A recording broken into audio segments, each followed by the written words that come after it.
Yo guys, what is up? My name is Jeracraft and today we are finally back for a very special Minecraft transformation video. Now this is my first ever survival map, built purely on survival mode over 5 years ago. Most buildings are lacking in detail, not to mention a poor choice of shapes and sizes. But as you already know, my creative skills back then were nowhere near what we have achieved in recent videos. And you guys as well as myself are quite curious to find out what this place is going to look like once the transformation is complete. So without further ado, let's get down to business. Now before we even begin to make any changes to the city whatsoever, I feel like adding some basic landscaping is definitely going to help improve on general appearance. I decided to get rid of all trees and make room for some custom landscape. Thankfully I managed to get this creation onto World Painter and make some really interesting improvements. Some additional custom trees will also help replace those nasty looking jungle trees that surrounded the city. Right guys, so I had to decide where to start off the transformation, and I thought it would be a great idea to start off with Monsoon Bay. Monsoon Bay was actually a World of Warcraft inspired creation based on a small coastal village called Booty Bay. Right guys, now most of this entire project was never completed, and I'm sure you guys understand how challenging it can be to finish off any creation while on survival mode. So during most of this video we will be making a ton of changes, as well as expanding on the project and adding a few extras that I never managed to build while on survival mode.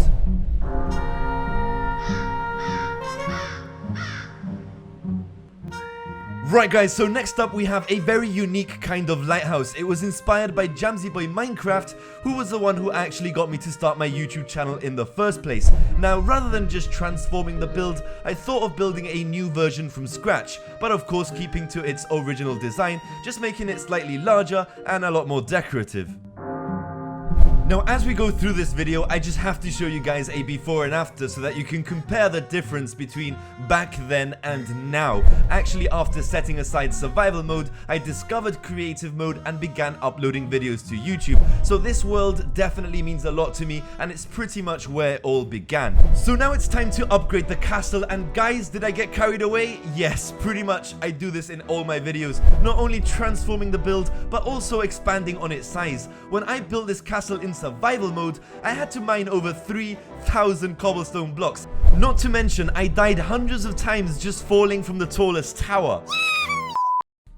Now just check this out, I definitely put in a lot more detail into my builds now than I did then, but I guess 4 or 5 years of practice, you definitely learn a lot.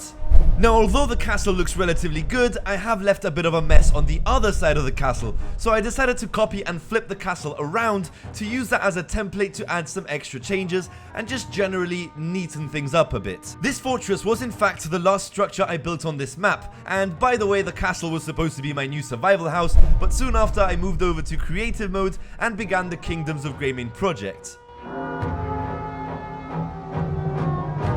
Now moving on to the gatehouse, well yes, I got really carried away again. In fact, I decided to do something I've never even tried before, which was to build the entrance to the fortress diagonally. I just thought the layout looked so much better. It was definitely a bit more challenging, but it really just makes a huge difference. Right guys, now this is all starting to come together. What we have to do now is start upgrading the buildings within the fortress, as well as adding a few new ones. By the way, most of these creations were actually tutorials, thankfully set up by other YouTubers. So you can see I wasn't really the best at building 5 years ago, so practice definitely does go a long way.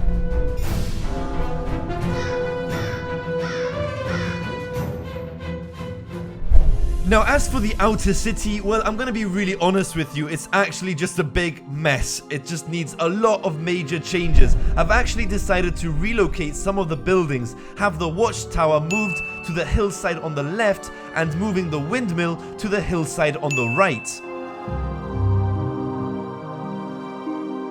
Right guys, so what we need to do now is upgrade the watchtower, which was actually built on survival to house my nether portal entrance, but at least now we have a much better viewpoint to watch over the rest of the city.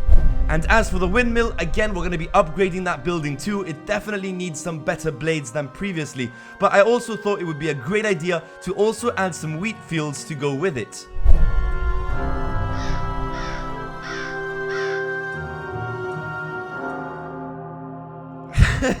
Well guys, what to say about this then? After much thought, I have come to the conclusion there really is just no way I can transform some of the remaining buildings without making certain parts of the project look completely out of place.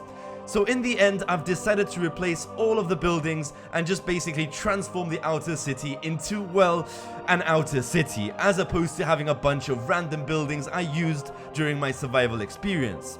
I've used a selection of different houses to match up the rest of the project, added a few decorations, as well as some of my own custom ships. And seeing as we now have much better landscape, I've also created a separate cave entrance that leads down to the lower mines I showed you in one of my previous videos.